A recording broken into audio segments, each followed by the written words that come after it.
Speech रखेंगे। जोरदार तालियों के साथ अभिनंदन कीजिए महोदय।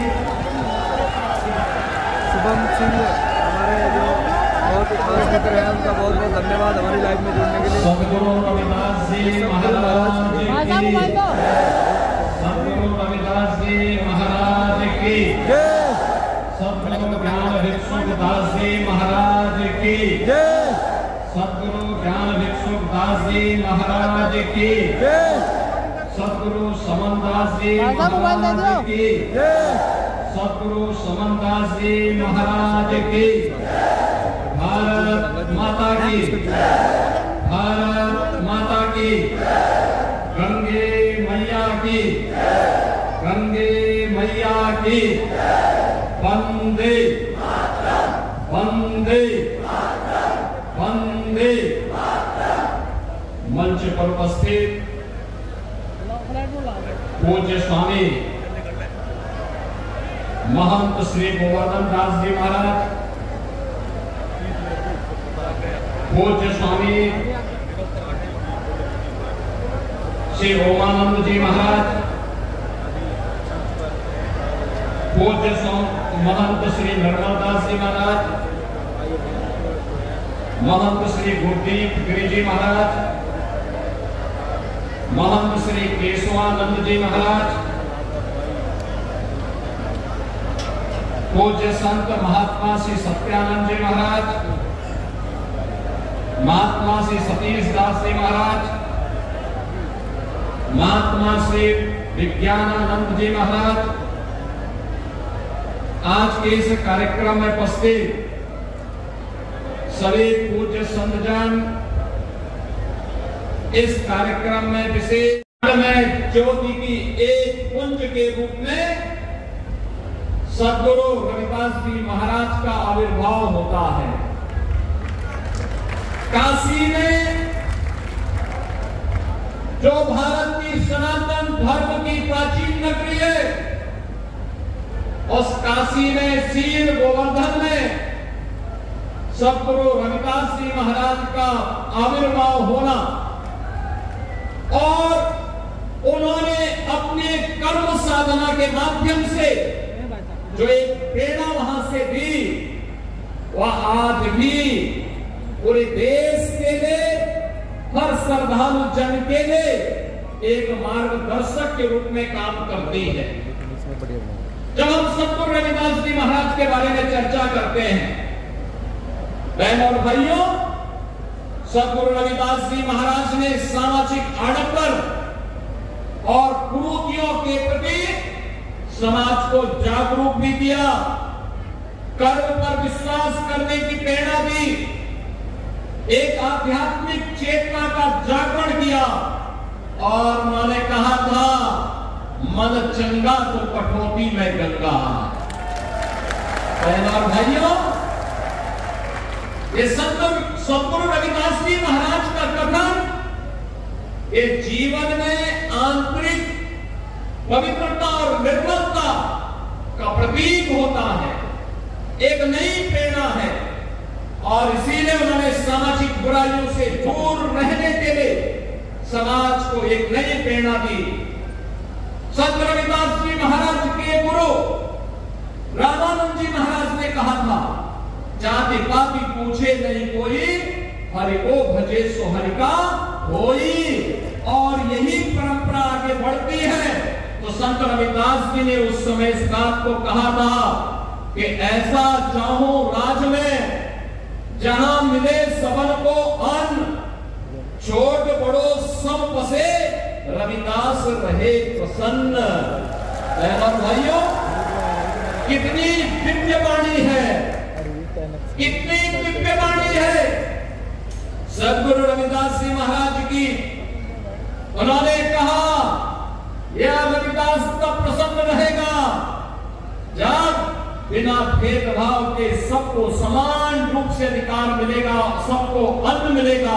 और याद करिए, संत रविदास जी महाराज की इन बातों को अक्सर किसी ने लागू किया भारत के प्रधानमंत्री मोदी जी ने प्रधानमंत्री गरीब कल्याण अन्न योजना के माध्यम से भारत के 81 करोड़ लोगों को 81 करोड़ लोगों को कोरोना जैसी महामारी से लेकर के अब तक लगातार अन्न का वितरण कराया जा रहा है।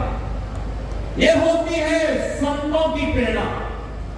ये मेरा सौभाग्य है सदगुरु रविदास जी महाराज की पावन जन्मभूमि चीर गोवर्धन काशी में, वहां पर प्रधानमंत्री मोदी जी की प्रेरणा से हम लोगों ने पहले वहां पर 14 के पहले मोदी जी के आने के पहले वहां जाने का रास्ता बहुत संकरा था, सिंगल लेन का सड़क था। आज हमने वहां 4 लेन की सड़क से जोड़ दिया है। आश्रम को भव्य रूप दे दिया है, बहुत भव्य रूप दे दिया है। और आश्रम को भव्य रूप देने के साथ साथ सदगुरु रविदास जी महाराज की भव्य प्रतिमा स्थापना के साथ साथ अन्न क्षेत्र का निर्माण और रविदास जी महाराज के नाम पर सैकड़ों बीघा लैंड जमीन को खरीद करके वहां पर सदगुरु रविदास जी महाराज का के नाम का पार्क और उनकी भव्य प्रतिमा की स्थापना का काम भी वहां पर आज मोदी जी की प्रेरणा से संपन्न हो चुका है। बहनों भाइयों, इन दिव्य संतों ने समाज को एक राह दिखाई और राह एकता की राह है, एकता की राह है, समाज को जोड़ने की राह है। वह राह जो कोई किराना और कांधला की घटना नहीं होने देती है, ये वही राह है जो हमें सुरक्षा की गारंटी भी देती है, हमारा संरक्षण की गारंटी भी देती है, हमारे उत्थान का मार्ग भी प्रशस्त करती है और सम और विषम परिस्थितियों में हमें लड़ने की भी प्रेरणा प्रदान। ही तो कार्य सदगुरु रविदास जी महाराज की प्रेरणा को आगे बढ़ाने का इस सुख तीर्थ में संत स्वामी ज्ञान भिक्षुदास जी महाराज ने एक दिव्य संत थे। सुखतीर्थ भारत की सनातन धर्म की परंपरा का एक पौराणिक तीर्थ है। आज से नहीं, ये भागवत भूमि है। 5000 वर्ष पहले सुखदेव जी महाराज ने राजा परीक्षित को पहली भागवत की कथा इसी धाम पे सुना करके उन्हें मुक्ति का मार्ग प्रशस्त करने के लिए जीवन में भक्ति का, ज्ञान का और मुक्ति का क्या महत्व हो सकता है, इसकी प्रेरणा इसी पावन धाम में करवाया था। याद करिए, मां गंगा भारत की सनातन धर्म की परंपरा की एक अग्रणी और अग्रज धारा है जो सम और विषम परिस्थितियों में हम सबको उद्धार का मार्ग प्रशस्त करती है। हम कैसे मां गंगा को भूल सकते हैं, हम कैसे सुख तीर्थ को भूल सकते हैं। और याद करिए, ये 5000 साल पहले इसी तीर्थ में ये सब घटनाक्रम घटित होता है। दुनिया के अंदर कोई मत मजहब संप्रदाय तो बताए कि 5000 साल का इतिहास कितने लोगों का है, कितने लोगों का है। एक केवल दावा आप कर सकते हैं जिसके उत्तराधिकारी आप हैं और जिसके बाद हमारे पूज्य संत जन हैं जो आज यहाँ पर इस तीर्थ में यहाँ उपस्थित हुए हैं। और बहनों और भाइयों, आज जब हम यहाँ पे संत स्वामी ज्ञान भिक्षुदास जी महाराज की 65वीं पुण्यतिथि पर यहाँ पर एकत्र हुए हैं, मैं उनकी स्मृतियों को नमन करता हूँ, उन्हें विनम्र श्रद्धांजलि अर्पित करता हूँ। और यहाँ पर ये जो उत्सव भंडारा, स्मृति भंडारा यहाँ पर आयोजित किया गया है सदगुरु समनदास जी महाराज की स्मृति में, यहाँ पर मुझे स्वामी पूज्य स्वामी गोवर्धन दास जी महाराज कह रहे थे कि लाखों की संख्या में श्रद्धालु यहाँ कल से आए हुए हैं।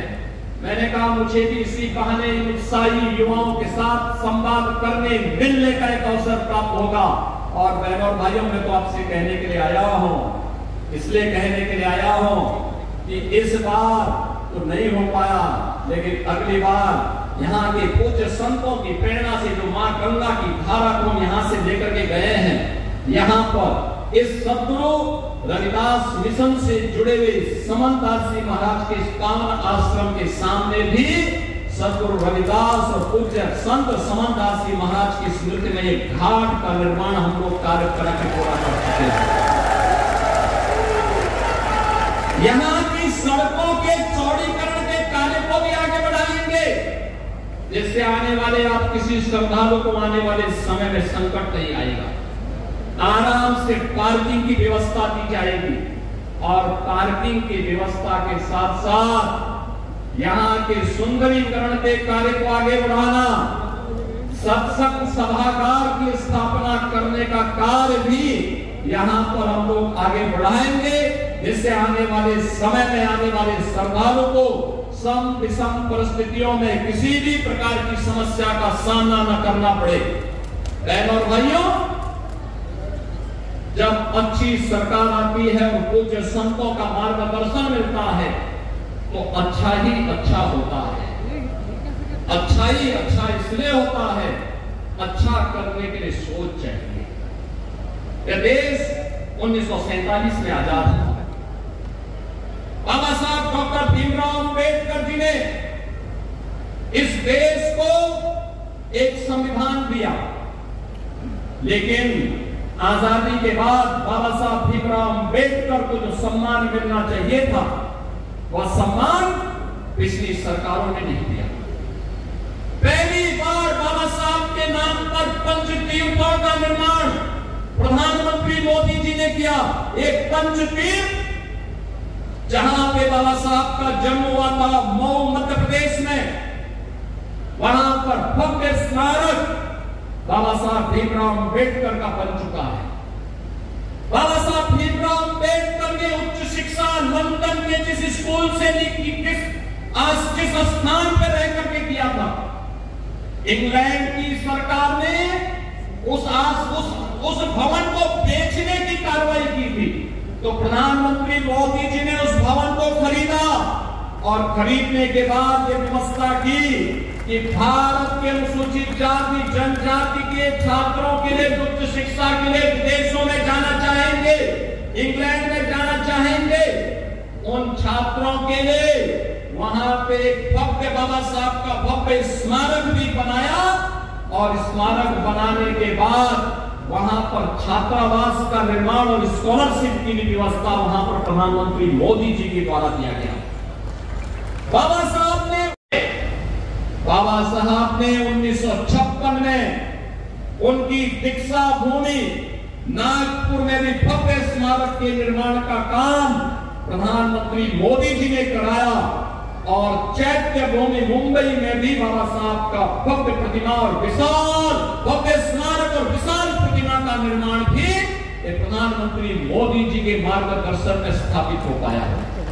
बहनों और भाइयों, कहने के लिए सरकारें बहुत आई थी, लेकिन बाबा साहब का सम्मान हो, बाबा साहब की गौरव और गरिमा के स्वरूप उनके सांस्कृतिक केंद्र और उनकी स्मृतियों को आगे बढ़ाने का काम हो सके।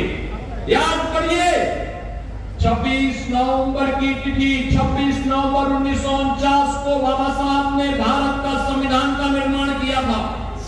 26 नवंबर 1949 से लेकर के 2015 तक कभी भी किसी भी सरकार ने बाबा साहब के नाम पर समारोह नहीं किया, लेकिन प्रधानमंत्री मोदी